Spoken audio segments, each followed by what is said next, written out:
बात करते हैं कानपुर की, जहां अपहरण और हत्या जैसी घटनाएं रुकने का नाम नहीं ले रही हैं।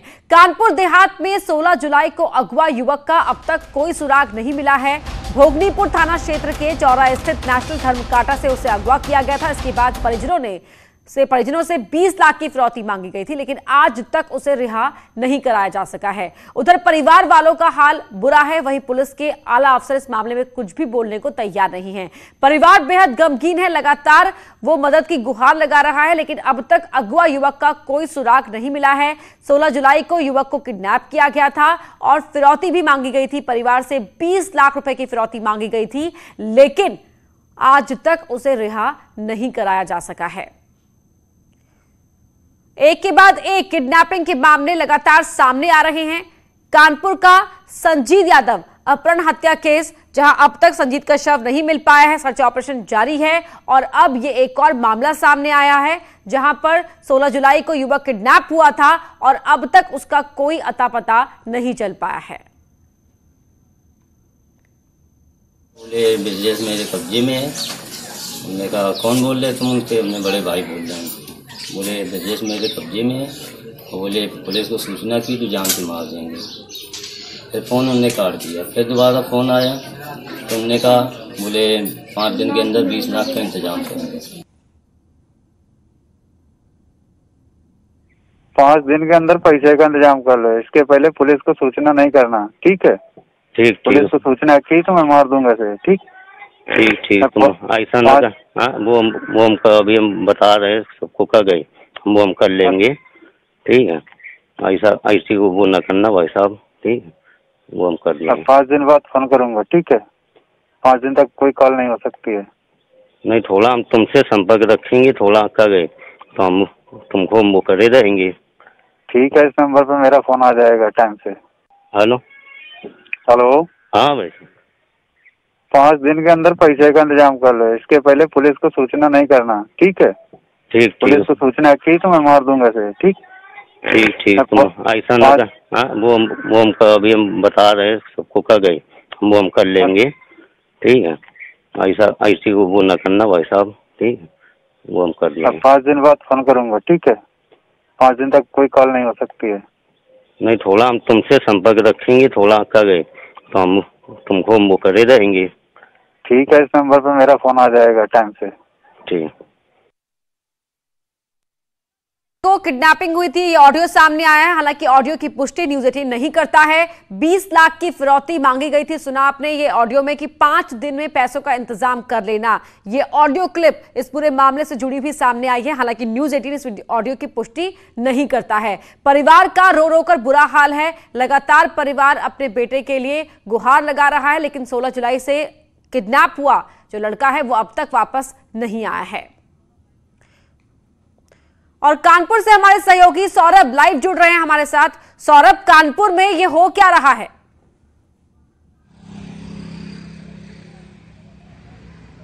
देखिए, लगातार जिस तरीके से एक के बाद एक ताबड़तोड़ घटनाएं हो रही हैं और उसमें पुलिस की नाकामी सामने आ रही है। अपने आप को हाईटेक बताने वाली पुलिस इस समय पूरी तरह फेल है और ये उसका एक प्रमाण है जीता जागता कि एक लड़के की अपहरण के बाद हत्या हो जाती है और उस मामले में पुलिस पर काफी आरोप लगते हैं। उसके बाद दूसरा ये अपहरण कांड है। 16 जुलाई को अपहरण हुआ था और पुलिस का प्रेशर ये नहीं है कि लड़के को बरामद करें। पुलिस अपराधियों को पकड़ने की बजाय पुलिस प्रेशर ये कर रही है कि आप किसी मीडिया कर्मी से बात मत करिए। घर वालों को लगातार प्रेशर कर रही है। ये जो ऑडियो क्लिप हमें प्राप्त हुई है वो घर वालों के द्वारा हुई है। घर वालों का रो रो के बुरा हाल है। उनका कहना है कि अब धीरे धीरे पुलिस भी इस मामले में उनसे संपर्क साधने में कहीं ना कहीं ढिलाई कर रही है। उनका साफ तौर पर कहना है कि पिछले 5 दिन उन्होंने 5 दिन का वक्त दिया था, लेकिन 10 दिन गुजर गए। पुलिस के हाथ पूरी तरह खाली है और नाकाम अफसर चुप्पी साधे हुए, क्योंकि उन्हें मालूम है कि वो जवाब देंगे तो कहीं ना कहीं उनकी नाकामी सरकार तक जाएगी। एक अपराधी, एक चोर को, एक लुटेरे को पकड़कर जो पुलिस वाहवाही लूटती है, वो इतने बड़े अपहरण कांड में बिल्कुल चुप्पी साधे हुए है। ये ऑडियो क्लिप की पुष्टि बिल्कुल भी न्यूज़ 18 नहीं कर रहा है, लेकिन ये ऑडियो क्लिप उसके परिजन द्वारा, उसके पिता द्वारा हम लोगों को मुहैया कराया गया और अब उनका कहना है कि उन्हें भरोसा सिर्फ मीडिया पर है, क्योंकि अधिकारी उनसे संपर्क कर रहे हैं, निश्चित तौर से संपर्क कर रहे हैं, थाना पुलिस उनके संपर्क में, लेकिन कार्रवाई नहीं हो रही है। उस तरीके की कार्रवाई नहीं, क्योंकि कॉलिंग दी, पहले कॉल किया गया तो उसकी आखिर क्यों नहीं ट्रेस किया गया, और ट्रेस किया गया तो क्या पुलिस इस मामले में कर रही है? 10 दिन बीत चुके हैं, पुलिस का क्या पहलू है, कहां है वो लड़का? किसी के पास भी कोई जवाब नहीं है। और जब हम नाकारा होते हैं, जब हम कुछ कर नहीं पाते हैं, तो हम चुप्पी साध लें, ये बेहतर होता है। क्योंकि चोर को पकड़ के अपनी पीठ थपथपाएंगे, लुटेरे को पकड़ के अपनी पीठ थपथपाएंगे, लेकिन वाकई में जब कोई बड़ी घटना होगी तो हम चुप्पी साध जाएंगे, क्योंकि हमारे पास चुप्पी साधने के लिए और कोई कारण नहीं है, क्योंकि हम नाकाम हैं। जी सौरभ, यहाँ पर जिस तरह से 10 दिन का वक्त बीत चुका है, आप कह रहे हैं कि पुलिस लगातार बात नहीं कर रही है यहाँ पर बिल्कुल, और परिवार पर भी ये दबाव बना रही है कि परिवार भी मीडिया से बात ना करे, लेकिन 10 दिन का वक्त गुजर जाने के बावजूद अगर पुलिस के हाथ खाली हैं तो सवाल तो उठेंगे ही और हम सवाल पूछेंगे ही।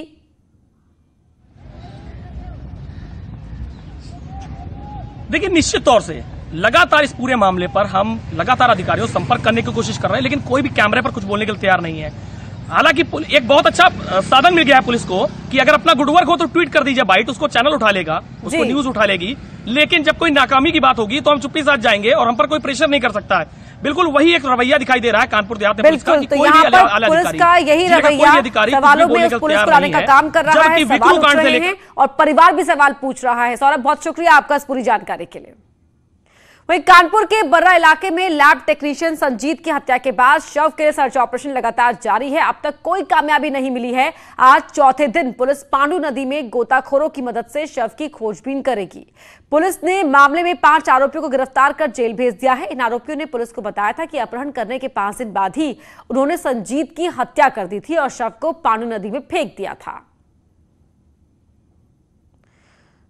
तो बर्रा में यह हुआ था अपहरण और हत्याकांड, और लगातार परिवार पुलिस के पास गुहार लगाता रहा, लेकिन पुलिस सिर्फ टाल मटोल करती रही। और अब जब ये 5 आरोपी पकड़े जा चुके हैं तो पुलिस का कहना है कि उन 5 आरोपियों ने ये कबूल किया है कि उन्होंने संजीत की हत्या कर दी थी, लेकिन बड़ा सवाल यह है कि संजीत का शव आखिरकार है कहां। और श्याम तिवारी हमारे सहयोगी लाइव जुड़ गए हैं। श्याम, जब हमारी कल आपसे बात हुई थी तो आपने बताया था कि क्योंकि लगातार पुलिस शव को ढूंढ रही है गोताखोरों की मदद से, लेकिन शव नहीं मिल पाया है। अब स्ट्रैटेजी चेंज की गई है, क्या हुआ उस चेंज हुई स्ट्रैटेजी का? देखिए, अभी भी पुलिस लगातार शव की तलाश कर रही है। आपको बता दें कि जब से ये बात सामने आई थी कि ये 5 अपहरणकर्ता इसमें इन्वॉल्व हैं, इन अपहरणकर्ताओं को पुलिस ने हिरासत में लिया था। हिरासत के दौरान ही जब पूछताछ में उन्होंने बताया कि उन्होंने जब अपहरण की वारदात को अंजाम दिया था तो उसके 5 दिन बाद ही संजीत का कत्ल कर दिया था, उसकी गला दबाकर हत्या कर दी थी और उसके बाद उसके शव को पांडू नदी में फेंक दिया था। तो पुलिस ने अगले दिन खुलासा जरूर किया, लेकिन एक दिन पहले से ही पुलिस शव की तलाश में जुट गई थी और पुलिस चाहती ये थी कि शव मिल जाए, उसके बाद इस मामले का पूरा खुलासा किया जाए।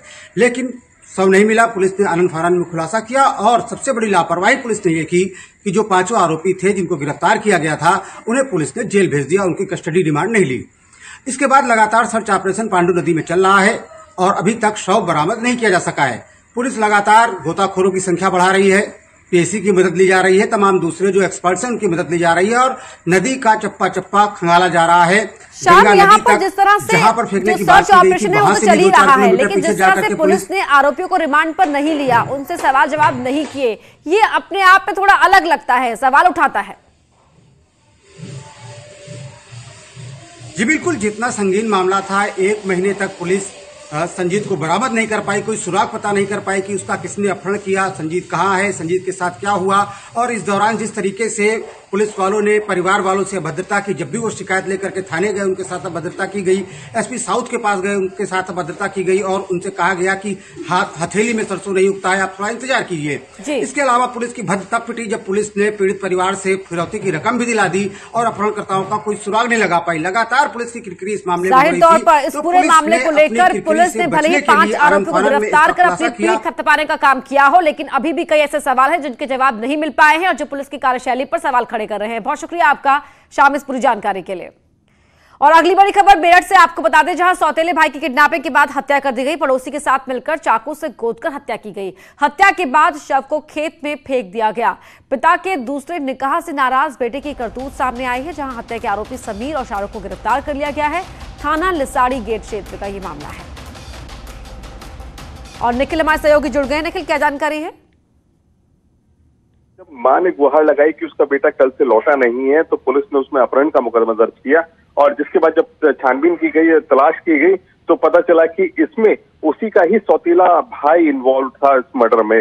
लाश बरामद कर ली गई जिसके बाद उसको फाइंड आउट किया गया और जब हकीकत खुलकर सामने आई तो सबके होश फाख्ता हो गए। इस पूरे मामले में पिता की दूसरी शादी से नाराज था बेटा, उसी नाराजगी के चक्कर में सौतीली माँ के बेटे को उसने मौत के घाट उतार दिया। पड़ोसी के साथ मिलकर दोनों को गिरफ्तार कर लिया गया है।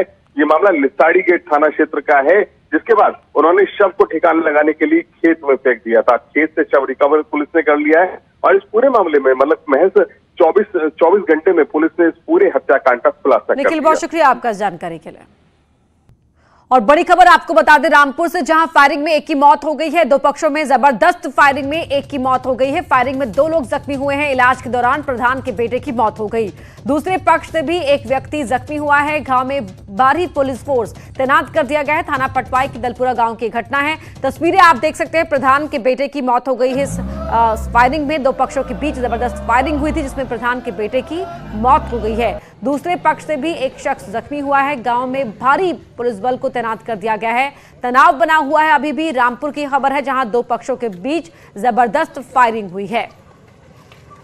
फायरिंग हुई जिसमें एक पक्ष में प्रधान पुत्र बिल्लू इंजर्ड हुए और दूसरे पक्ष की तरफ से शरीफ मुल्ला घायल है।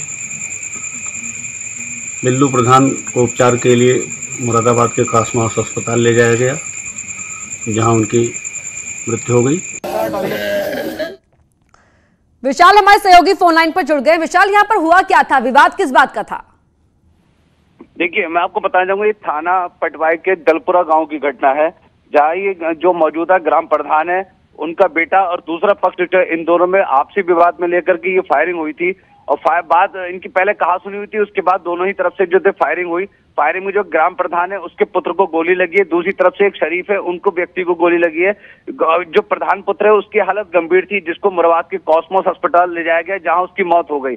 वही मौजूदा ग्राम प्रधान है, इसलिए पुलिस जो स्थिति जो है तनावपूर्ण है गाँव में, तो जिसको लेकर के जिला अस्पताल और गाँव में दोनों में भारी पुलिस बल तैनात कर दिया गया है। और अभी तक जो है पुलिस जो है आरोपियों की तलाश जो है वो दोनों तरफ से जारी देख रही है। जी, बहुत शुक्रिया विशाल आपका जानकारी के लिए। और रुक कर रहे हैं अगली बड़ी खबर की ओर। अगली बड़ी खबर कानपुर देहात में 8 पुलिसकर्मियों की शहादत के मामले से जुड़ी हुई है। अमर, अतुल और विकास दुबे ने सीओ देवेंद्र मिश्रा को गोली मारी थी। इस बात का खुलासा किया है चश्मदीद मनु ने। ये एक और वीडियो चश्मदीद मनु का सामने आया है। बता दें, शशिकांत पांडे के घर में ही सीओ देवेंद्र मिश्रा का कत्ल हुआ था और मनु के मुताबिक विकास बोल रहा था कि सीओ एनकाउंटर करने आया है, इसलिए अमर, विकास दुबे ने और अतुल दुबे ने सीओ देवेंद्र मिश्रा को गोली मार दी थी, उनका कत्ल कर दिया था।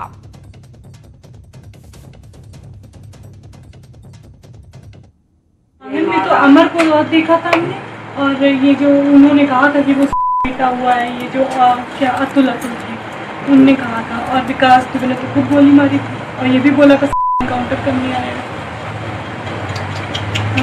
मेरा कमरा है कि आंगन में तो अमर को देखा था हमने, और ये जो उन्होंने कहा था कि वो बेटा हुआ है, ये जो क्या अतुल थे उनने कहा था, और विकास दुबे ने तो खुद गोली मारी थी और ये भी बोला कि एनकाउंटर करने आया। वहीं करगिल विजय दिवस के 21 साल पूरे होने के मौके पर रक्षा मंत्री राजनाथ सिंह दिल्ली के नेशनल वॉर मेमोरियल में जाकर आज शहीदों को श्रद्धा सुमन अर्पित करेंगे। रक्षा मंत्री के साथ सीडीएस जनरल विपिन रावत और तीनों सेना प्रमुख सुबह 9 बजे वॉर मेमोरियल पर शहीदों को पुष्पांजलि देंगे। द्रास के वॉर मेमोरियल पर नॉर्दर्न आर्मी कमांडर और अन्य सैन्य अधिकारी शहीदों की वीरता को सलाम करेंगे। उनकी वीरता को याद करते हुए उनके सम्मान में श्रद्धा सुमन अर्पित करेंगे।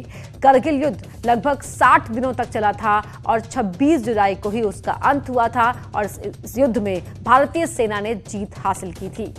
इस दिन करगिल युद्ध में शहादत देने वाले 527 सैनिकों को याद किया जाता है, जिसमें 75 जाबाज उत्तराखंड से थे।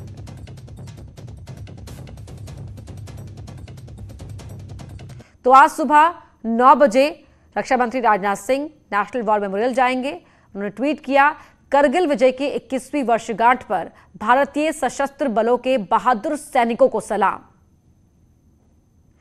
जिन्होंने चुनौतीपूर्ण परिस्थितियों में दुश्मन का मुकाबला किया। केंद्रीय मंत्री गृहमंत्री अमित शाह का भी ये ट्वीट, करगिल विजय दिवस भारत के स्वाभिमान, अद्भुत पराक्रम और दृढ़ नेतृत्व का प्रतीक है। मैं उन शूरवीरों को नमन करता हूं जिन्होंने अपने अदम्य साहस से करगिल की दुर्गम पहाड़ियों से दुश्मन को खदेड़कर वहां फिर तिरंगा लहराया, मातृभूमि की रक्षा के लिए। समर्पित भारत के वीरों पर देश को गर्व है। तो केंद्रीय गृह मंत्री अमित शाह ने भी ट्वीट किया है, रक्षा मंत्री राजनाथ सिंह की ओर से भी ये ट्वीट किया गया है। और रक्षा मंत्री राजनाथ सिंह आज सुबह 9 बजे नेशनल वॉर मेमोरियल जाएंगे और शहीदों को श्रद्धांजलि देंगे।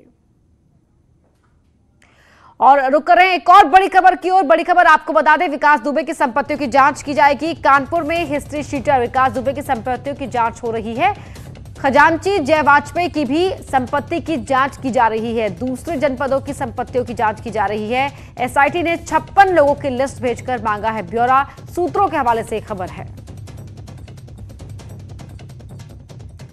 और यहां रुक कर रहे हैं एक छोटे से ब्रेक का।